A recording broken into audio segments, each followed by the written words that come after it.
Hi hello and नमस्कार दोस्तों, कैसे हैं आप सब। चलिए शुरू करते हैं अपना क्लॉज टेस्ट की सीरीज़ का 8वां लेक्चर।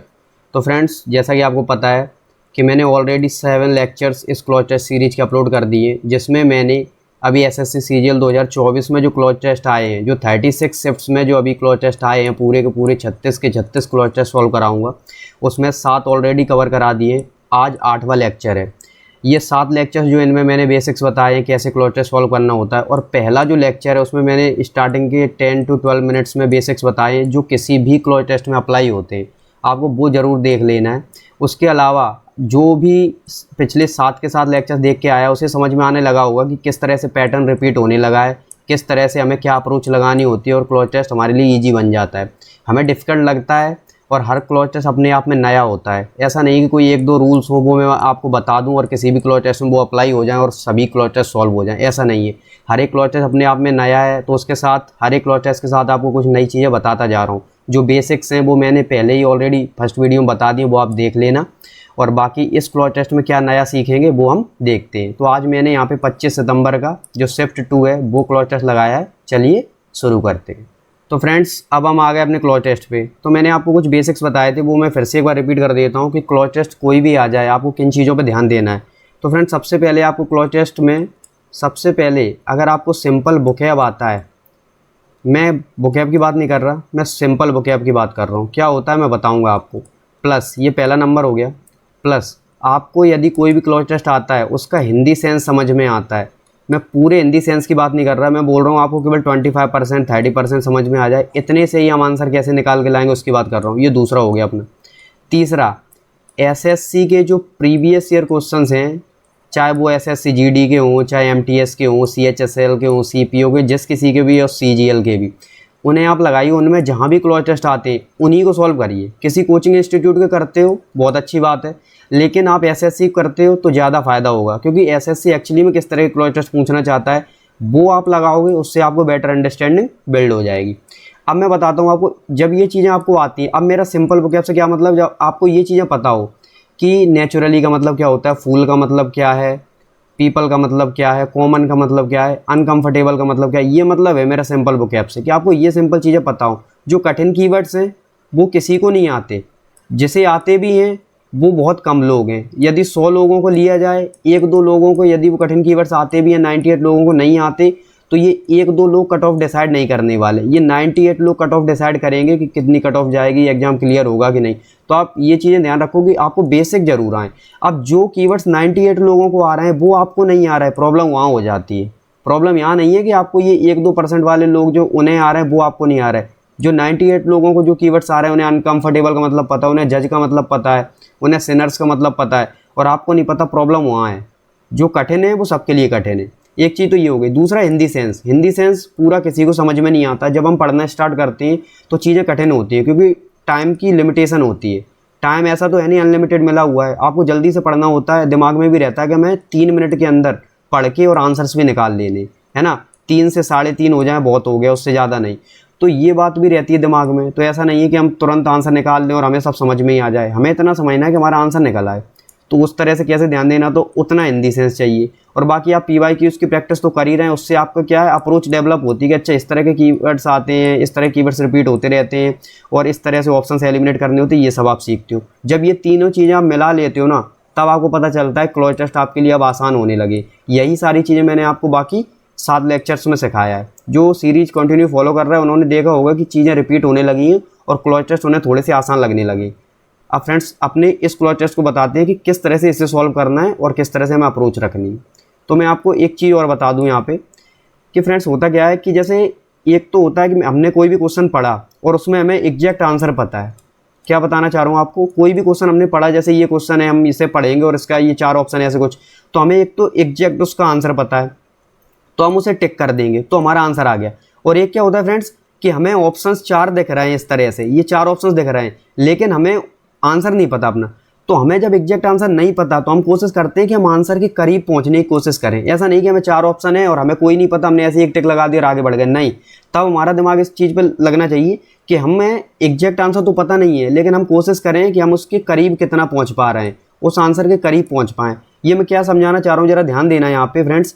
देखना, कि अगर आपके पास जैसे ये 4 ऑप्शंस हैं 1 2 3 और 4, अगर आपको एक भी नहीं पता तो इसका मतलब क्या हुआ कि इन 4 में से अगर आप कोई भी टिक करते हो तो आपके सही होने के 25% चांस हैं और गलत होने के 75% चांस हैं, क्योंकि 3 ऑप्शन गलत होंगे, कोई एक सही होगा। तो आप कोई एक टिक करते हो, अगर वो सही निकल गया तो वो प्रोबेबिलिटी क्या बन रही, 25% सही होने के चांस है। लेकिन आपने थोड़ा सा दिमाग लगाया और आपने एक ऑप्शन एलिमिनेट कर दिया। अब आपके पास 3 ऑप्शन है, अब आपको आंसर इन 3 में से निकालना है। तो इसमें होगा क्या, इसमें आपके पास अब एक जो ऑप्शन है ये 33.3%, तो ये 33.3% चांस आपके हो गए सही करने के और 66.6% चांस हो गए गलत के। और पहले कितने थे, 75% चांस थे गलत के। अब गलत के चांस घट गए और ये देखो 25% पहले सही के चांस थे, अब वो 33.3 हो गए, अब बढ़ गए। आपने एक और एलिमिनेट कर दिया, अब आपके पास 2 ऑप्शन रह गए। तो अब आपके पास 50% चांस हो गए सही करने के और 50% चांस हो गए गलत के। अब देखो 66 से 66.6 था ना, तो 66.6 से 50 पे आ गया, तो गलत करने का ये परसेंट डाउन हो रहा है और ये परसेंट ऊपर जा रहा है सही करने का। और आपने इसे भी एलिमिनेट कर दिया, आपके पास सही आंसर आ गया और आपका 100% चांस हो गया। चांस क्या हो गया कि 100% हो गया कि आपका सही हो गया। तो ये समझाना चाह रहा हूँ, जब हमारे पास एग्जैक्ट आंसर ना हो तब हम आंसर के करीब जाने की कोशिश करते हैं कि हम कितना एलिमिनेट कर पा रहे हैं, कितने करीब पहुंच पा रहे हैं, और इस तरह से बहुत सारे आंसर्स निकल के आते हैं। ये चीज़ मैंने बताई। अब हम अपना क्लॉज टेस्ट पढ़ेंगे जैसे हम हर एक क्लॉज टेस्ट को पढ़ते हैं और उसे सॉल्व करने का तरीका बताएंगे। चलिए फ्रेंड्स, तो जैसा मैंने आपको बताया था कि कोई भी क्लॉज टेस्ट आ जाए, पहली अप्रोच क्या रखनी है। पहली अप्रोच हमें ऑप्शंस पे ध्यान भी नहीं देना है। हमारा फोकस रहेगा कि हम सबसे पहले जहाँ से क्लॉज टेस्ट हमें दिया है और जहाँ इसका एंड हो रहा है हमें उसे पूरा पढ़ना है, जितना समझ में आए उतना समझने की कोशिश करनी, तो हम वही यहाँ पे करेंगे। तो पढ़ते हैं friends. Be naturally seek the company of those whose fill up are the same as our own. तो हमने फुल स्टॉप तक पढ़ा ताकि थोड़ा समझ में आए। तो बी मतलब हम सबके बारे में बात की जा रही है। जब बी करके कोई आर्टिकल लिखा हुआ है, देखो आई करके लिखा हुआ है तो भी वो फर्स्ट पर्सन में ही है, बी करके लिखा हुआ है तब भी वो फर्स्ट पर्सन में है, लेकिन बी का मतलब हम सबको शामिल कर लिया। अगर बी के साथ कुछ और लिखा है तो वो बी उन लोगों के लिए होगा, और बी के साथ कुछ और नहीं लिखा है तो वो इन जनरल लिखा गया है। इन जनरल मतलब सोसाइटी के लिए लिखा गया है, हम लोगों को सबको शामिल किया गया उसमें। तो यहाँ लिखा हुआ है, देखो जैसे वी आर फ्रेंड्स ऐसा कुछ लिखा हुआ है, तो वी आर फ्रेंड्स का मतलब कि हम सब दोस्त हैं। तो यहाँ पे हो सकता है कि उन्होंने अपने दोस्त की बात की हो आर्टिकल में, लेकिन ऐसे लिखा कि बी नेचुरली सीक, यहाँ पे कुछ नहीं लिखा, तो इसका मतलब हम सबको शामिल कर रहे हैं सोसाइटी में जो भी लोग हैं उन सबको, जो भी इस आर्टिकल को पढ़ रहा है, जैसे मैं पढ़ रहा हूँ आप पढ़ रहे हो, तो आप सब लोग इसमें शामिल हो। तो ऐसे पढ़ के देखेंगे हम इसे, ये भी होता है तरीका इसे देखने का। तो B naturally seek the company of those, naturally का मतलब क्या हो गया कि प्राकृतिक रूप से, है ना। तो यहाँ लिखा हुआ है कि हमारा ऐसा स्वभाव होता है, बी नेचुरली हमारा ऐसा नेचर है, हमारा स्वभाव है कि हम सीख। अब आपको ये सिंपल कीवर्ड है फ्रेंड्स, ये आपको पता होना चाहिए। सीख का मतलब क्या होता है, चाहना। चाहना मतलब जैसे वांट होता है ना, वांट का मतलब भी चाहना होता है कि हम कोई चीज़ चाहते हैं कि ऐसा हो जाए ऐसा ना हो, ये सब तो चाहना। लेकिन दोनों में डिफरेंस क्या है, वांट में और सीख में। देखो फ्रेंड्स, वांट ज़्यादातर कहाँ यूज होता है, जब हमें कोई मटेरियलिस्टिक चीज़ें चाहिए होती हैं। कैसी मटेरियलिस्टिक चीज़ें, जैसे मुझे बुक्स चाहिए, मुझे कपड़े चाहिए, खिलौने चाहिए। तो ये क्या चीज़ें हो गई कि ये इन चीज़ों को हम छू सकते हैं, टच कर सकते हैं, ये फिजिकली इन चीज़ों को हम ले सकते हैं अपने हाथ में, तो ये हो गई मटेरियलिस्टिक चीज़ें। लेकिन कार चाहिए, कुछ भी चाहिए, ये सब हो गया। लेकिन जब सीख की बात आती है थोड़ी सी एब्स्ट्रैक्ट चीज़ें हो जाती हैं। ऐसा कोई एग्जैक्ट रूल नहीं है कि हम सीख लगाएंगे वहाँ वांट नहीं लगाएंगे या कुछ, लेकिन आप मोस्टली देखोगे सीख कहाँ यूज होगा, जब एब्स्ट्रैक्ट चीज़ें, जैसे यहाँ पे हो रहा है सीख द कंपनी ऑफ दोज। अब ये कंपनी क्या है ये आगे हमें पता चलेगा, लेकिन एक सेंस मिल गया कि सीख थोड़ा सा कहाँ पे यूज होता है, जहाँ पे हम जैसे सीकिंग एडवाइस, एक ये एग्जांपल है सीकिंग एडवाइस, कि किसी की सलाह ले रहे हैं। तो सलाह ऐसी तो है नहीं कोई चीज़ कि हम तोल के ले आए उसे 2 किलो 5 किलो है, या कोई हाथ में हम उसे पकड़ सकें। तो एडवाइस हो गई सलाह, तो यहाँ पे सीकिंग एडवाइस। वांटिंग एडवाइस नहीं बोलते हम कि वांटिंग एडवाइस, है ना। तो ये इस तरह से सेंस निकल के आ जाता है। तो यहाँ यही बोला गया है कि ये हमारा स्वभाव है कि हम चाहते हैं कंपनी ऑफ दोज, उन लोगों की कंपनी चाहते हैं। अब कंपनी का मतलब अभी हमें यहाँ से क्या पता चल रहा है, अभी हमें जितना पढ़ के समझ में आया, कंपनी का मतलब कोई फर्म हो सकती है, कोई कंपनी इंडस्ट्री हो सकती है, कोई इसी तरह से तो समझ में आया फ्रेंड्स। अब हम आगे देखते हैं इसका क्या मतलब है। तो हमारा जो स्वभाव है वो क्या चाहता है, कंपनी चाहता है। अब किसकी कंपनी, अंबानी की, अडानी की, ये पता नहीं, हम देखते हैं। दोज उन लोगों की कंपनी जिनके fill up are the same as our own, जिनके सेम है जैसे कि आर ओन हमारे। अब देखो ये आवर जैसे आर बोलते हैं फ्रेंड्स, आवर भी बोलते हैं, लेकिन ये क्या होता है, जैसे ये है ना HOUR, ये आवर है, ये आवर है, और जब पढ़ते हैं ना तो इसका सेंस आर भी होता है। तो ये fill up are the same as our own, तो ये आवर किसके लिए लगा हुआ है, ये आवर लगा हुआ है बी के लिए, क्योंकि बी ये इसके लिए है ना, ये इसका पोजीशन बता रहा है कि ये इसकी चीज़ है। तो इसमें क्या लिखा है, ये हमारी प्रकृति है, यह हमारा प्राकृतिक स्वभाव है कि हम कंपनी चाहते हैं उन लोगों की जो सेम है हमारी तरह सेम है, या हमारा कुछ, या किसकी कंपनी, अभी कुछ समझ में नहीं आया, बस ये थोड़ा सेंस निकला कि हाँ हम कुछ चाहते हैं, और वो क्या है, हम कंपनी चाहते हैं, और किन लोगों की कंपनी, जो सेम है, किससे सेम है, क्या सेम है, आर ओन, जैसे हम है हमारी तरह सेम है, कुछ ऐसा निकल रहा है इसमें, ठीक है। अब फ्रेंड्स आगे बढ़ते हैं, अभी हमें इस पर ध्यान भी नहीं देना कि हमें यहाँ क्या फिल करना है, अब हम आगे बढ़ेंगे। फूल्स डू नॉट लाइक द, अब हमें फूल्स का मतलब तो पता ही होगा, फूल्स अप्रैल फूल हम बोलते ही है, अप्रैल फूल मतलब मूर्ख बनाना और वो सब। तो ये फूल, तो फूल मतलब मूर्ख, जो मूर्ख बेवकूफ़ लोग हैं। डू नॉट लाइक, लाइक मतलब पसंद करना, तो वो पसंद नहीं करते, नोट लगा ना, तो जो मूर्ख लोग हैं वो पसंद नहीं करते। अब क्या पसंद नहीं करते हमें नहीं पता। ऑफ बायस मैन, बायस मतलब होता है बुद्धिमान, ये बायस का मतलब आपको पता होगा, बुद्धिमान व्यक्ति, पढ़े लिखे व्यक्ति। तो जो मूर्ख लोग हैं वो बुद्धिमान लोगों का की या के, ऑफ का मतलब ये निकलेगा, तो वो बुद्धिमान लोगों का पसंद नहीं करते, या लोगों की पसंद नहीं करते, लोगों के पसंद नहीं करते। ये हम देखेंगे कि जो मूर्ख लोग हैं वो बुद्धिमान लोगों का क्या पसंद नहीं करते, तो ये हमें पता चलेगा, अभी कुछ नहीं पता, ठीक है, लेकिन ये समझ में आ गया। अच्छा, कुछ ये मूर्ख लोगों की बात हो रही, कुछ बुद्धिमान लोगों की बात हो रही। अब हम आगे बढ़ते हैं, अभी फुल स्टॉप तो आया नहीं, तो सेंटेंस आगे और है। एंड बाइस मैन अवॉइड फूल्स, और क्या लिखा है, और जो बुद्धिमान लोग हैं वो अवॉइड करते हैं फूल्स को। फूल्स जो मूर्ख लोग हैं उन्हें अवॉइड करते हैं कौन, बाइस मैन। तो यहाँ पे देखो आप क्या बताया जा रहा है, बाइस मैन इन्हें अवॉइड कर रहे हैं, फूल्स इन्हें पसंद नहीं कर रहे हैं, कुछ ऐसा सेंस निकल रहा है, ठीक है। हम आगे बढ़ेंगे, और अवॉइड का मतलब आपको पता होगा, अवॉइड का मतलब होता है नज़रअंदाज कर रहे हैं, नेगलेक्ट कर रहे हैं, ये सब हो गया, उन्हें महत्व तो नहीं दे रहे हैं इस तरह से। अब हम आगे बढ़ते हैं, फुल स्टॉप आ गया। अब हम पढ़ेंगे सीरियस माइंडेड पीपल। अब सीरियस माइंडेड पीपल कौन हो गए फ्रेंड्स, जो लोग थोड़ा सोचते हैं, सोच विचार करते हैं, कोई भी एक्शन लेते हैं तो उससे पहले थोड़ा ध्यान देते हैं कि हम कोई एक्शन ले रहे हैं उसके क्या पॉजिटिव्स हो सकते हैं, क्या नेगेटिव्स हो सकते हैं। तो वो थोड़े सीरियस लोग हो गए, जो मजाक वगैरह कम करते हैं और अपने काम से काम रखते हैं। तो serious minded people do not find much in common. तो सीरियस माइंडेड पीपल जो होते हैं उन्हें ज़्यादा कॉमन नहीं मिलता। कॉमन मतलब क्या होता है, एक जैसा, दो लोग हैं उनमें क्या क्या चीज़ें कॉमन है, मान लो दोनों की हाइट बराबर है तो ये एक चीज़ कॉमन हो गई, कलर एक जैसा है तो ये एक चीज़ हो गई कॉमन। तो यहाँ पे यही बात है कि serious minded people do not find much in common. अब देखो इसका मतलब समझ ना, do not find much in common, ऐसा नहीं बोला कि do not find anything in common, कि कुछ भी चीज़ कॉमन नहीं मिलती। मच मतलब ज़्यादा चीज़ें कॉमन नहीं मिलती, ये बोला है। तो सीरियस माइंडेड पीपल को ज़्यादा चीज़ें कॉमन नहीं मिलती विथ फिलअप फोक। अब ये फिलअप फोक क्या है, फोक का मतलब यहाँ समझ लो फ्रेंड्स, फोक का मतलब है यहाँ पे जनता, लोग, है ना, यहाँ पे ये है। वैसे आपने पढ़ा होगा, जैसे मैं यहाँ अरेंज कर देता हूँ, आपने ये सुना होगा फोक डांसेस, है ना, भरतनाट्यम, कथकली, ये सब। तो ये यहाँ पे भी यूज होता है, लोक नृत्य वगैरह, है ना, लोक नृत्य, लोक गीत, ये सब। लेकिन यहाँ फोक का मतलब क्या है, जनता। जब फोक डांस, फोक सॉन्ग ये आए तब पूरा ये होता है, लेकिन फोक का सिर्फ, फोक का मतलब क्या है यहाँ पे, सिर्फ फोक का मतलब है लोगों से।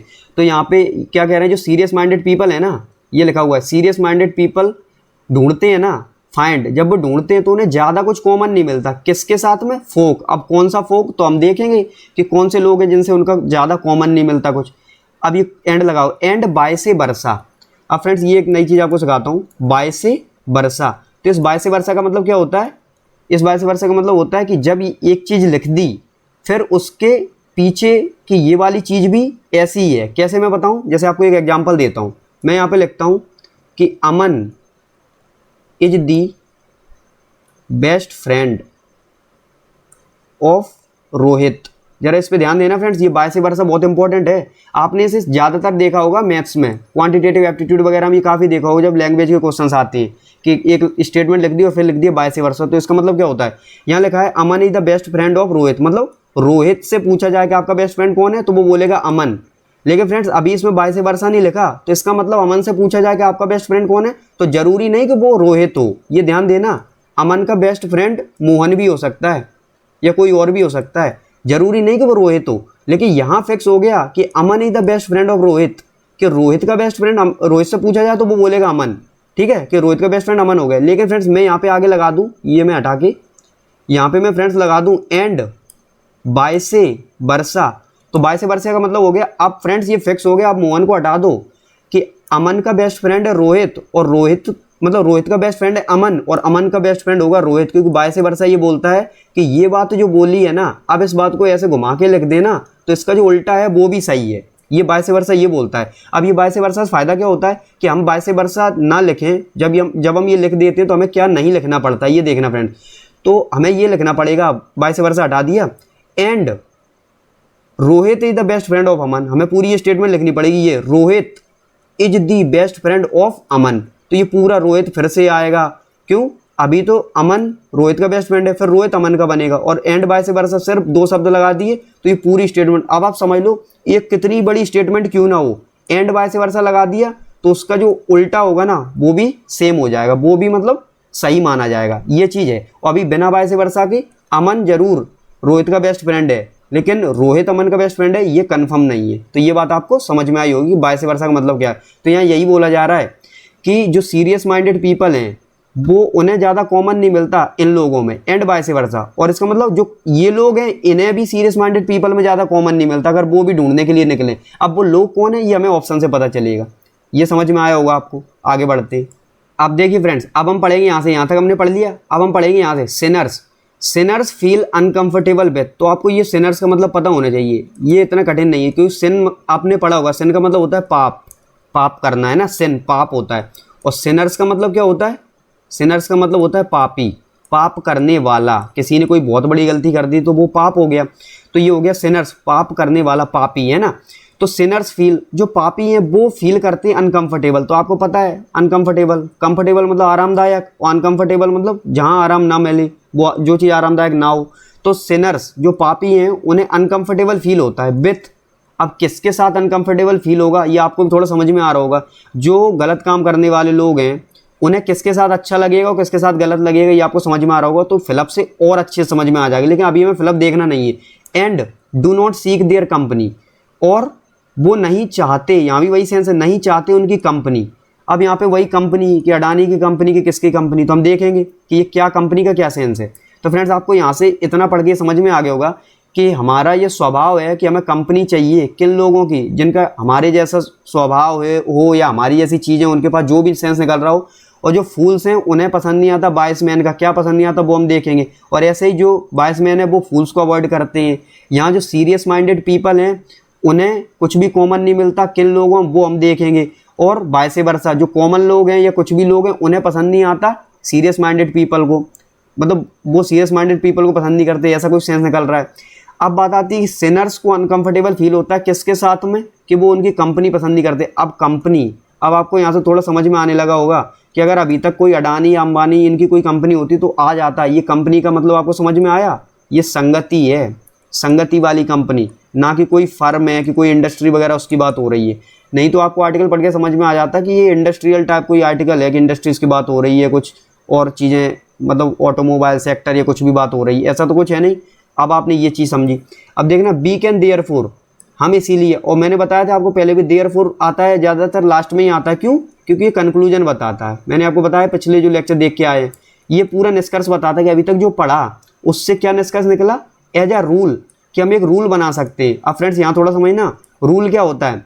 जैसे मैं आपको बताऊँ a+b का होल स्क्वायर, तो ये एक रूल है। अब ये एक रूल है, इसका मतलब यदि मैं यहाँ पे x+y का होल स्क्वायर लिख दूँ तब भी वो वही बनेगा। जैसे यहाँ पे a² + b² + 2ab निकला, तो यहाँ पे भी ये ऐसे ही निकलेगा, x² + y² + 2xy। तो रूल एक बार बन गया, इसका मतलब वो हर जगह अप्लाई हो सकता है, तभी वो रूल है, वरना वो रूल नहीं है। और यहाँ पे ये बोल रहे हैं कि इसी वजह से ये सब पूरा पढ़ के हम आए, अब उसे हम रूल बना सकते हो। रूल का मतलब कि ये चीज़ हर बार मिलेगी, ये ऐसा नहीं होगा कहीं मिले नहीं, रूल बन चुका तो हर बार मिलेगी। क्या? अब इन्होंने ये समझाया, जज a man's fill up by the company he keeps, कि किसी व्यक्ति को जज किया जा सकता है, उसके बारे में अनुमान लगाया जा सकता है, जज किया जा सकता है उसे fill up by the company he keeps, वो जिस तरह के लोगों के साथ रहता है। कीप्स में, कीप्स मतलब रखना, और कंपनी मतलब संगति, कि वो व्यक्ति, वो मनुष्य जिस तरह की संगति रखता है उससे उसके बारे में क्या पता चलता है, वो यहाँ पे आएगा। तो हमें ये सेंस समझ में आ गया ये आर्टिकल इतना पढ़ के। अब फ्रेंड्स मैं बोलूँगा ये क्लॉज टेस्ट उतना कठिन नहीं है, क्योंकि ये आपने पहले से ही पढ़ रखा है ये चीज़ें कि संगति का असर कैसा होता है। संगति में लोग बोलते हैं कि कैसी भी संगति करो कोई असर नहीं पड़ता, कुछ बोलते हैं संगति का असर जरूर पड़ता है। तो ये चीज़ें हैं, तो जो मानते हैं संगति का असर नहीं पड़ता है उनके लिए भी आर्टिकल है, जो मानते हैं संगति का असर पड़ता है उनके लिए भी है। तो यहाँ से अब आपको सेंस समझ में आ रहा होगा कि अच्छा ये जाना पहचाना कुछ आर्टिकल है, और इसमें पूरा किस पे बेस्ड है, ये पूरा वोकैब पे। आपको जो ऑप्शंस मिलेंगे पूरे वोकैब पे मिलेंगे। इसमें ग्रामर का कोई ऐसा रूल नहीं है कि आपको मैं कोई रूल बता दूं और उससे आप एलिमिनेट कर दूं। अगर आपको वोकैब नहीं पता होगी ना तो ये थोड़ा सा कठिन हो जाएगा, और वोकैब जैसे आती होगी सिंपल वाली तो ये क्लॉज टेस्ट अभी तक का सबसे आसान क्लॉज टेस्ट हो जाएगा उसके लिए। अब मैं ये रेज करता हूँ और फिर सॉल्व करते हैं अपना पहला ऑप्शन। अब फ्रेंड्स हम आ गए अपने पहले ऑप्शन पे। तो पहला ऑप्शन हमें कहाँ से कहाँ तक करना है मैंने पहले ही बताया। पहला फिलअप यहाँ पे दिख रहा है ये वाला, तो हम यहाँ से लेकर पूरा फुल स्टॉप जहाँ तक है पहली बार ये फुल स्टॉप मिला, इसके बाद तो यहाँ तक पढ़ेंगे और हमें आंसर मिल जाएगा, क्योंकि ऑलरेडी पढ़ चुके हैं, जल्दी से पढ़ते हैं आंसर मिल जाएगा। कि हमारा ये स्वभाव है कि हमें कंपनी चाहिए उन लोगों की जो सेम हो। अब सेम कैसे हो, अब जिनका टेस्ट सेम हो, जिनकी एपैथी सेम हो, ऑर्गेनाइजेशन सेम हो और इंस्टीट्यूट सेम हो। अब फ्रेंड्स देखो आपने इतना पढ़ के ये तो समझ लिया कि ये जो कंपनी है ये संगति वाली कंपनी है, ठीक है, ये कोई इंडस्ट्री वगैरह फर्म की बात नहीं हो रही। तो फ्रेंड्स यहाँ पे ऑर्गेनाइजेशंस और इंस्टीट्यूट दोनों ही नहीं आ सकते, ये आप इतना पढ़ के तो समझ गए। तो ये दोनों ऑप्शन सबसे पहले एलिमिनेट कर दो कि ये ऑर्गेनाइजेशंस का मतलब संगठन और इंस्टीट्यूट्स का मतलब संस्थान, तो ये दोनों ही नहीं आ सकते।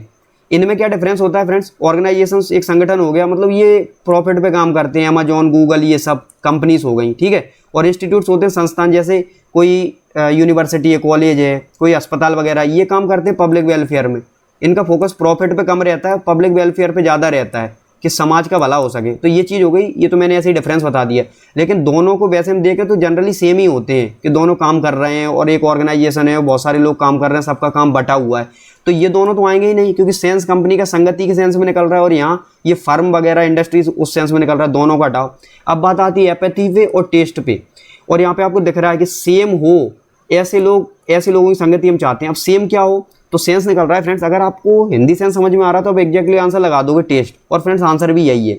क्यों, क्योंकि हमें ऐसे लोगों की संगति पसंद है जिनका और हमारा टेस्ट सेम हो। अब टेस्ट कैसा सेम हो, जो चीज़ मुझे पसंद है वही उसे भी पसंद हो।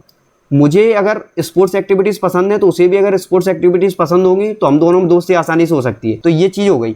तो अब बात क्या निकल के आती है कि यदि दोनों की फील्ड सेम होगी तो दोस्ती हो सकती है उनमें। तो यही टेस्ट से समझ में आया कि टेस्ट संगति उनकी होगी जिनका टेस्ट सेम होगा। और एपैथी, अब इसका मतलब पता होगा तो आप एलिमिनेट कर दोगे। एपैथी का मतलब क्या होता है फ्रेंड्स, जैसे आपने पढ़ा होगा एपैथेटिक, ये एपैथेटिक का मतलब होता है उदासीन, ठीक है। उदासीन का मतलब ऐसा व्यक्ति जिसका कुछ भी करने का मन नहीं है, ना पढ़ने का मन है, ना खेलने का मन है, चुपचाप बैठा हुआ है, बहुत उदास है, पता नहीं क्या मन में चल रहा है, तो एपैथेटिक। और एपैथी का मतलब होता है उदास, दुखी। तो ये उदास और दुखी कहाँ से आ गया कि हम ऐसे लोगों की कंपनी चाहते हैं जिनके दुखी हो, हमारे जैसे, कुछ सेंस ही नहीं निकल रहा है, जिनका टेस्ट हमारे जैसा हो, जो हमसे मेल खाते हो, उनकी कंपनी, उनकी संगति हम चाहते हैं, क्योंकि ऐसे लोगों के साथ में रहेंगे ना जिनसे हमारी बनती हो। तो ये सीधा सेंस निकल के आया कि टेस्ट, ये इतनी आसानी से निकल सकता। दो तो हमने इजीली एलिमिनेट कर दिए ये कि ये और ये तो हो ही नहीं सकते। और ये इसका अगर मतलब पता है तो ठीक है, और नहीं भी पता, मान लो इसका मतलब नहीं भी पता, लेकिन इससे तो हमारा एग्जैक्टली सेंस निकल रहा है ना टेस्ट से, तो हम पहली जो प्रायोरिटी रखेंगे वो इसी को टिक करेंगे और हमारा सही भी है आंसर, हम आगे बढ़ सकते हैं। तो फ्रेंड्स ये है इसका आंसर। चलते हैं अगले ऑप्शन पे। अब इसमें मैं आपको कोई और तरीका नहीं बता सकता, वरना वो भी बताता, क्योंकि यहाँ पे कोई ग्रामर का रूल वगैरह नहीं लग रहा, कोई और तरीका भी नहीं है। अगर आपको ये वोकैब नहीं पता तो आप फिर इन दोनों में से ही टिक करोगे, इसमें से और इसमें से, और पढ़ के आपको सेंस समझ में आएगा, एग्जैक्टली आंसर हो जाएगा ये। चलिए आगे। अब फ्रेंड्स देखते हैं अपना दूसरा ऑप्शन। तो दूसरा ऑप्शन हमने यहाँ ये पढ़ लिया, तो यहाँ से हम पढ़ेंगे ये दूसरा फिलअप भरना है, फुल स्टॉप कहाँ मिल रहा है, ये जल्दी से आंसर आ जाएगा।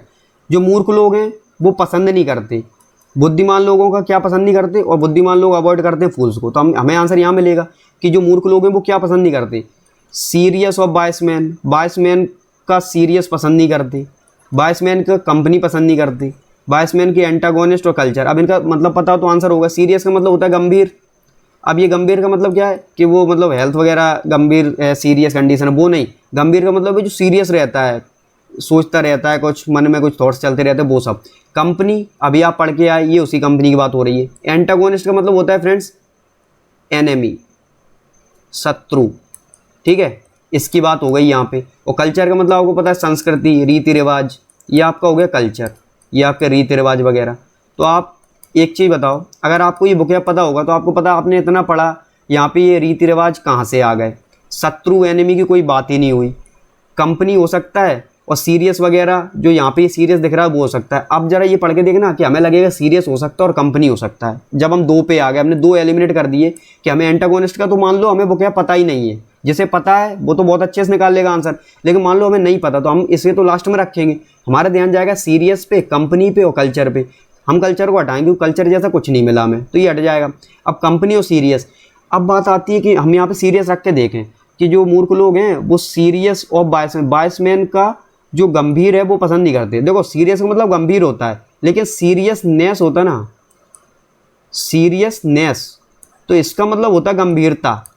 इन छोटी छोटी चीज़ों पर जरा ध्यान देना फ्रेंड्स, गंभीरता, गंभीर और उसकी गंभीरता। तो यहाँ पे हो सकता था कि जो मूर्ख लोग हैं बुद्धिमान लोगों की गंभीरता पसंद नहीं करते, मतलब बुद्धिमान लोग हमेशा गंभीर रहते हैं, सीरियस रहते हैं, सोचते रहते हैं, तो वो मूर्ख लोगों को पसंद नहीं आता कि हमेशा पता नहीं क्या सोचते रहते हैं। लेकिन सीरियसनेस होता तब हम ये दिमाग लगाते भी। यहाँ तो सीधा सीरियस दे दिया, सोचना भी नहीं है, एलिमिनेट कर दो, अपना आंसर आ जाएगा कंपनी।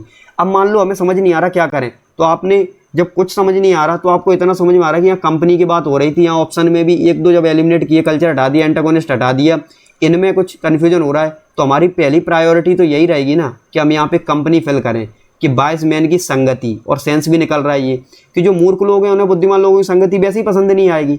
वैसे तो ये क्लॉज टेस्ट काफ़ी आसान है, आपको इसका सेंस समझ में आना ही चाहिए क्योंकि सिंपल कीवर्ड सेंस में तो एक आधी एंटागोनिस्ट वगैरह कठिन हो सकते हैं, तो इनकी ज़रूरत भी नहीं पड़ रही यहाँ पे। अब ये बात है कि ये बुद्धिमान लोगों की संगति उन्हें पसंद नहीं आती, और उसी तरह से जो बुद्धिमान लोग हैं वो मूर्ख लोगों को भी अवॉइड करते हैं, वही सेंस निकल रहा है। तो यहाँ से कंपनी आंसर हो गया अपना। और बाकी मैंने आपको बता दिया कि ये सीरियसनेस होता तो एक बार ऑप्शन हम रख भी सकते थे, जानबूझ के सीरियसनेस दिया नहीं उन्होंने ताकि हमें यहाँ कन्फ्यूजन ना हो। आंसर हो गया अपना कंपनी। चलते हैं आगे। अब हम आ गए फ्रेंड्स अपने तीसरे ऑप्शन पे। अब तीसरा हम देखेंगे अपना, ये यहाँ तक हो गया था, तीसरा यहाँ से, और ये फिलअप भरना है, ये कहाँ है हमारा फुल स्टॉप। अब हमें फुल स्टॉप ये मिल गया, तो हम अपना तीसरा पढ़ेंगे। तो जो सीरियस माइंडेड पीपल हैं उन्हें ज़्यादा कॉमन नहीं मिलता विथ फिलअप फोक। अब आपको पता है, यहाँ से सेंस पता चल रहा है कि जो सीरियस लोग हैं उन्हें ज़्यादा कॉमन किस में नहीं मिलता। अगर सीरियस ही लोग होंगे उनमें तो कॉमन पूरा होगा, लेकिन ज़्यादा कॉमन नहीं मिलता, थोड़ा बहुत मिल जाए तो मिल जाए। तो जरूर ये सीरियस के अलावा कुछ और लोग होंगे। तो अब देखो, ग्रेव, ग्रेव का मतलब होता है कब्र। कब्र मतलब किसी की डेथ हो गई तो दफनाने के लिए वो कब्र हो गया। अब हमें फ्रिवलस का मान लो मतलब नहीं पता, थॉटफुल और सोलेम, हमें मान लो सोलेम का भी मतलब नहीं पता। थॉटफुल का मतलब तो पता होगा, विचारों से भरा हुआ। अब ये क्या सेंस निकल रहा है, जो ज़्यादा सोचता रहता हो, विचार करता रहता हो। तो यहाँ से सबसे पहले हम इसी को एलिमिनेट करेंगे, ये तो आ ही नहीं सकता, क्योंकि जो सीरियस लोग हैं उनके बारे में मैंने बताया, सीरियस लोग सोचते रहते हैं कि क्या पॉजिटिव क्या नेगेटिव ये सब, और ये भी वही है थॉटफुल, जो विचारों से भरे हैं, जो सोचते रहते हैं कुछ ना कुछ। तो और ये बोल रहे हैं कि सीरियस माइंडेड पीपल को ज़्यादा कॉमन नहीं मिलता इन फोक में, इन लोगों में। तो अगर वो विचार सोचने वाले लोग हुए तो बहुत सारी चीज़ें कॉमन हो सकती हैं, तो ये तो होगा ही नहीं। ये तो यहाँ से सेंस दे रहा है, do not find much in common, तो ये तो हटाई दो सबसे पहले। अब हमारे पास बचे 3।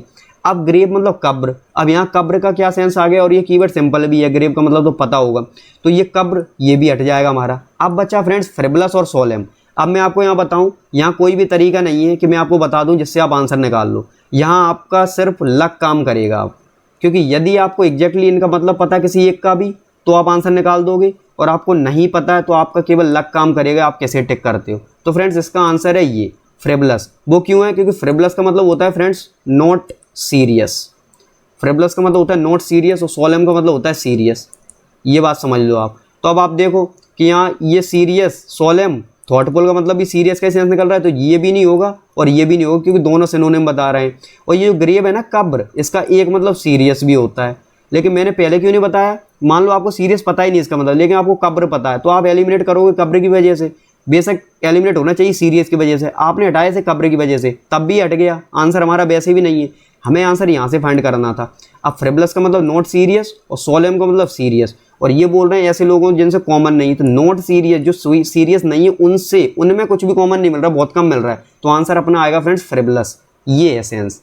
अब आपको तभी मैंने बोला यहाँ लक, क्योंकि यहाँ वोकैब का थोड़ा सा रोल बढ़ गया है, और ये कीवर्ड्स इतने कठिन नहीं है, मैं बताऊँ आपको, क्योंकि ये कीवर्ड्स प्रीवियस ईयर में कई बार रिपीट हुए। आपने अगर देखा हो प्रीवियस ईयर तो हर बार ऐसे ही शब्द आते हैं। अगर कठिन आएंगे तो वो ऑप्शंस में नहीं आएंगे, अगर ऑप्शंस में आए तो वो आपका आंसर तो बिल्कुल नहीं होगा, वो आप वैसे ही हटा दोगे। आंसर सिंपल वोकैब होगा जो आप कई बार देख चुके होंगे, कई बार आपके सामने आया होगा। अब चलते हैं अगले ऑप्शन पे। अब फ्रेंड्स देखते हैं अपना फोर्थ ऑप्शन। तो फोर्थ वाला कहाँ से है, ये सिनर्स वाला, और पूरा कहाँ तक चलेगा, ये कंपनी तक। तो फ्रेंड्स जो पापी हैं उन्हें अनकंफर्टेबल फील होता है, जो पाप करते हैं, गलत करते हैं, उन्हें अनकंफर्टेबल फील होता है किसके साथ? आपको भी समझ में आ रहा है उन्हें किसके साथ गलत या अनकंफर्टेबल फील होगा? तो देखते हैं यहाँ पे सेंट्स मतलब ये हो गया साधु संत। साधु संत जो लोग हैं ना उनकी बात हो गई, ठीक है। राउडी, राउडी मतलब मूवी देखी होगी आपने राउडी राठौर। तो ये राउडी राठौर या राउडी का मतलब है जो लोग शोरगुल करते रहते हैं, है ना, शोरगुल करते रहते हैं या शोर शराबा करते रहते हैं, ऐसे लोग मतलब वो लोग जहाँ रहें वहाँ उथल पुथल मची रहती है, ठीक है, कुछ शांत रहता ही नहीं है, तो उनकी बात हो रही है। तो ये राउडी का कुछ नेगेटिव सेंस निकल रहा है, ठीक है। सेंट्स पॉजिटिव सेंस निकल रहा है, इससे भी आंसर्स निकलते हैं पॉजिटिव नेगेटिव से, मैंने पहले ही बताया। ये नेब का मतलब होता है फ्रेंड्स दुष्ट, या इसका मतलब आप समझ लीजिए जो डिसऑनेस्ट हो, ठीक है, ये भी नेगेटिव कीवर्ड है। और कॉमनर्स का मतलब होता है जो कॉमन लोग हैं, जो साधारण आम जनता है, उसकी बात हो रही है। तो ये आपको मतलब पता चल गया है। मुझे पता है ये कीवर्ड सिंपल नहीं है, सिंपल नहीं है तभी मैं बोल रहा हूँ ये डिफिकल्ट है, क्योंकि ये आम बोलचाल की भाषा में ये आता नहीं है, तभी मैं बोल रहा हूँ इसकी ज़रूरत भी नहीं पड़ेगी, क्योंकि जो कठिन होते हैं वो हमारा आंसर होता नहीं है, ज़्यादातर 99% वो हमारा आंसर होगा ही नहीं, ठीक है। अब देखो बात क्या निकलती है। तो मैंने आपको बताया कि जो पापी हैं उन्हें अनकंफर्टेबल फील होता है। अब ये देखना पापी, सिनर्स, आपको भी लग रहा होगा ये कितना एक्सट्रीम लेवल पे चले गए। ये बोल सकते थे जो गलत लोग हैं, जो बुरे लोग हैं, बैड पीपल हैं, कुछ भी बोल सकते हैं, लेकिन एक्सट्रीम लेवल पे चले गए, बहुत ही ऊपर सीधा पापी बोल दिया। तो पापी के लिए तो यहाँ पे बोला है कि उन्हें अनकंफर्टेबल फील किसके साथ होगा? जो बहुत ही सज्जन लोग होंगे। और बहुत ही सज्जन कौन लोग हैं? सेंट्स, साधु संत, सीधा आंसर निकल रहा है। आपको सेंस भी समझ में आ रहा होगा कि उन्हें सबसे ज़्यादा अनकंफर्टेबल फील होगा साधु संत लोगों की, क्योंकि ये बात करेंगे पूजा पाठ की, और ये पापी लोग हैं, इन्हें दुख होगा कि ये पता नहीं क्या बोल रहे हैं, वो उन्हें टेस्ट मैच नहीं करेगा उनका, तो ये बात यहाँ बिगड़ जाएगी। तो ये हो गया सेंट्स। यहाँ पे आपको समझ में आ गया कि ये सेंस क्यों निकलेगा। तो ये अपना तो आंसर सेंट्स है। अब ये क्यों नहीं है? तो देखो फ्रेंड्स, जो पापी लोग हैं ना राउडी लोगों के साथ थोड़ा बहुत तो अच्छा लगेगा ना, क्योंकि ये लोग भी शोरगुल करते हो, उथल पुथल मचाते हैं, इन्हें भी यही चीज़ें पसंद है, सिनर्स को भी। तो ये सेंस तो कैसे भी नहीं होगा, तो इसे सबसे पहले हटा दो। अब बात आती है नेब। अगर आपको इसका मतलब पता हो दुष्ट और डिसऑनेस्ट, तो इन लोगों के साथ भी इन्हें अच्छा लगेगा, लेकिन यहाँ तो अनकंफर्टेबल की बात हो रही है, तो ये भी हटा दो। लेकिन आपको इसका मतलब नहीं पता, मान लो नेब का मतलब नहीं पता, तो इस ऑप्शन को अभी छोड़ के जरा इस ऑप्शन पे आना कॉमनर्स। अब कॉमनर्स का मतलब होता है साधारण। अब देखना फ्रेंड, साधारण, तो यहाँ लिखा हुआ है साधारण लोगों के साथ उन्हें अनकंफर्टेबल फील होता है। तो हमें लगेगा हाँ ये भी तो हो सकता है, जो नॉर्मल लोग हैं उनके साथ भी उन्हें अच्छा नहीं लगता होगा, क्योंकि ये तो कुछ भी गलत नहीं कर रहा है, साधारण लोग हैं, अच्छे से जीवन जी रहे हैं अपना, और ये सेंट्स हो गए। लेकिन ज़्यादा अनकंफर्टेबल किसके साथ फील होगा? सेंट्स के साथ। अब मान लो कॉमनर्स। अब कॉमनर्स की बात ये आ गई कि ये हो गए साधारण लोग, और ये हो गए सिनर्स। जो सिनर्स हैं, जो पाप करने वाले लोग हैं, ये कुछ भी करते हो, चाहे डकैती डालते हो, चोरी करते हो, मर्डर करते हो, लेकिन ये रहते तो कॉमन लोगों के साथ में ही हैं, क्योंकि ये अपना काम करके बाकी फिर तो सोसाइटी में साथ में ही रह रहे हैं, तो इन्हें तो आदत है साधारण से लोगों के साथ रहने की। तो ये तो अपना वैसे ही हट गया कि इनके साथ रहने में उतना अनकंफर्टेबल नहीं है, लेकिन साधु संत के साथ किसी मठ में, आश्रम में कैसे भी नहीं रह सकते। तो ये अपना आंसर हो गया सेंट्स। और बाकी हमें नेब का मतलब पता ही नहीं, मान लो नहीं पता, तो हम इस पर ध्यान भी नहीं देंगे, क्योंकि हम यहाँ इसे फिट करने की कोशिश करेंगे और हमें लग भी रहा है कि हाँ सेंस निकल रहा है, सेंस हमारा आ रहा है, तो हम फिर क्यों इतना जोखिम लेंगे और इसे हम एलिमिनेट करेंगे और हम ये ऑप्शन लगाएंगे। बाद में पता चला ये हमारा सही भी हो गया, और एग्जैक्टली पता है कि इसका मतलब दुष्ट होता है, डिसऑनेस्ट होता है, तब तो फिर आंसर आपका ये है ही। तो आपको आई होप ये समझ में आया होगा। चलते हैं अगले ऑप्शन पे। अब ये फ्रेंड्स अपना लास्ट ऑप्शन फिफ्थ वाला, कहाँ से पढ़ेंगे? यहाँ से और पूरा यहाँ तक, जल्दी से पढ़ते हैं। तो यहाँ लिखा है इसीलिए बी कैन देयरफॉर, इसीलिए हम एक रूल बना सकते हैं कि किसी व्यक्ति का फिलअप बाय द कंपनी की, जिस तरह की संगति वो रखता है उससे उस व्यक्ति के बारे में क्या पता चलता है? उसकी लेगेसी पता चलती है, एयरलूम पता चलता है, ये हेयर नहीं है, एयर पढ़ते हैं एयरलूम, ठीक है, फ्यूचरिटीज़ पता चलती है और कैरेक्टर पता चलता है। अब लेगेसी का मतलब आपको पता है विरासत, और विरासत का मतलब क्या है कि कोई प्राचीन चीज़ जो हमें फ्री में मिल गई हो, वो विरासत होती है। मान लो राजा महाराजा हैं, उनकी बहुत सारी संपत्ति है, उनके जो वंशज हैं, ठीक है, उनके जो वंशज हैं उन्हें फ्री में मिल गई, उन्हें कमाना तो नहीं पड़ा, तो वो विरासत हो गई। अब विरासत में क्या क्या चीज़ें मिल सकती है? परंपरा वगैरह कुछ भी मिल सकती है, जरूरी नहीं कि पैसा और संपत्ति, वही सब परंपराएं हैं, कुछ अच्छी चीज़ें, बुरी चीज़ें, सब कुछ भी मिल सकता है। तो लेगेसी का मतलब हो गया फ्रेंड्स यहाँ विरासत, और एयरलूम का मतलब भी विरासत ही होता है। अब ये वाला कीवर्ड हो सकता है कठिन, लेकिन आपको ये तो पता होगा एयर, HEIR, एयर, जिसका मतलब होता है वंशज, ये तो आपने सुना होगा। ये कीवर्ड भी उतना आसान नहीं, खैर वंशज, वंशज, तो ये चीज़ हो गई, इसी से ये बना है विरासत, है ना, वंश परंपरा और ये सब, तो इसी से ये बना है इनका विरासत। तो ये दोनों तो हो गए सिनोनिम। अब मैंने आपको पहले ही बताया था कि जो सिनोनिम हो गए, अगर सेम सिनोनिम मिल गए तो वो दोनों एक दूसरे को आने नहीं देंगे, तो ना ये आएगा और ना ये आएगा, मैं यहीं से ऑप्शन एलिमिनेट कर सकता हूँ। ये मैंने पहले भी सिखाया आपको पिछले वीडियोज़ में। अब बात आती है फ्रेंड्स फ्यूचरिटीज़ की, ये बात हो गई भविष्य की। अब यहाँ पे कहाँ से भविष्य आ गया? और ये बात हो गई कैरेक्टर की। तो ये पढ़ के ही आपको सेंस निकल रहा है कि जिस व्यक्ति की जैसी संगत होगी उससे उसके कैरेक्टर, उसके स्वभाव के बारे में जानकारी मिल जाएगी कि उस व्यक्ति का स्वभाव कैसा होगा, उसका नेचर कैसा होगा, वो क्या सोचता होगा, किस तरह की उसकी थिंकिंग होगी। ये सारी चीज़ें हमें पता चल जाती हैं व्यक्ति जिस तरह की संगति करता है। अब हम बोलेंगे नहीं ऐसा नहीं होता, कैसी भी संगति कर लो उसका असर नहीं पड़ता। असर तो फ्रेंड्स पड़ता है, क्योंकि यदि कुछ लोग हैं, मान लो वो ड्रिंक करते हैं, मैं एग्जांपल दे रहा हूँ, यदि वो ड्रिंक करते हैं और कोई एक व्यक्ति वो ड्रिंक नहीं करता, तो वो बोलेगा देखो मेरे फ्रेंड्स ड्रिंक करते हैं, मैं नहीं करता। आप ड्रिंक नहीं करते, अच्छी बात है, लेकिन आप उसकी संगति में रहकर आपको ये पता चल गया कि वो जो बियर की बोतल वगैरह है ना, वो कितने की आती है और कहाँ पे मिलती है। जबकि उनकी संगति में नहीं रहते ना, तो पता ही नहीं चलता कि वो कहाँ पे मिलती है और कितने की आती है। तो ये चीज़ भी है, ये संगति का ही असर है जिस वजह से इतनी जानकारी मिल गई, जो कि नेगेटिव है, किसी काम की नहीं है। तो ये चीज़ बता रहा था कि मतलब संगति कैसे असर डालती है, और हम बोलेंगे नहीं डालती है, तो संगति असर तो डालती है। अब बात यहाँ से ये निकल के आई फ्रेंड्स, ये जो कैरेक्टर का सेंस निकल रहा है, एक तो आपने एग्जैक्टली पढ़ा, आपको एग्जैक्टली सेंस दिख रहा है कि यहाँ पे कैरेक्टर ही आएगा। मोस्टली लोगों को समझ में आ गया होगा कि ये चीज़ तीनों नहीं आएंगी, कैरेक्टर ही आएगा, कि जिस तरह की संगति आपका स्वभाव पता चल जाएगा। ये चीज़ उन्होंने बता दी, क्योंकि यहाँ भी आप देखो नेचुरली हम चाहते हैं और ये सब नेचर और वही चीज़ें बात हो रही हैं। लेकिन अब फ्यूचरिटीज और इन सब पे क्या बात हो रही थी, देखना फ्रेंड, फ्यूचर जैसे हम यहाँ पे खड़े हैं, फ्यूचर हो गई भविष्य की चीज़, और हम इधर पीछे देखें तो ये हो गई हमारी लेगेसी और एयरलूम। तो ना तो पीछे का कुछ ना आगे का। इसका मतलब कि अगर हम किसी की संगति को देखें तो उसके न तो हमें भविष्य के बारे में कुछ पता चलेगा, ना उसके अतीत के बारे में कुछ पता चलेगा कि उसका पास्ट कैसा रहा होगा। हमें तो केवल ये पता चलेगा, ना उसका हमें फ्यूचर पता चलेगा, आज वो किस तरह की संगति कर रहा है, उससे हमें ये पता चलेगा कि आज वो क्या सोचता है और किस तरह का व्यक्ति है। तो बस, तो उसका कैरेक्टर, आज का स्वभाव हमें पता चलेगा, और आंसर हमारा हो गया ये। और इन तीनों को हम कर देंगे एलिमिनेट। तो आई होप आपको ये सारी चीज़ें समझ में आई होंगी जो मैंने बताया। मैंने आपको पहले ही बताया फ्रेंड्स कि ये उतना मतलब ये क्लॉज टेस्ट जो कंटेंट लिखा हुआ है वो आसान है, लेकिन ऑप्शंस वोकैब पे बेस्ड है, ग्रामर का बिल्कुल भी यूज नहीं हुआ। वोकैब अगर आता है तो आज तक का सबसे, अभी तक जितने भी करवाए हैं सबसे आसान यही रहेगा, और वोकैब नहीं आता है तो फिर ये थोड़ा सा आपके लिए कठिन हो जाएगा। चलिए फ्रेंड्स, मिलते हैं अगली वीडियो में, तब तक के लिए पढ़ाई करते रहें, मुस्कुराते रहें। धन्यवाद।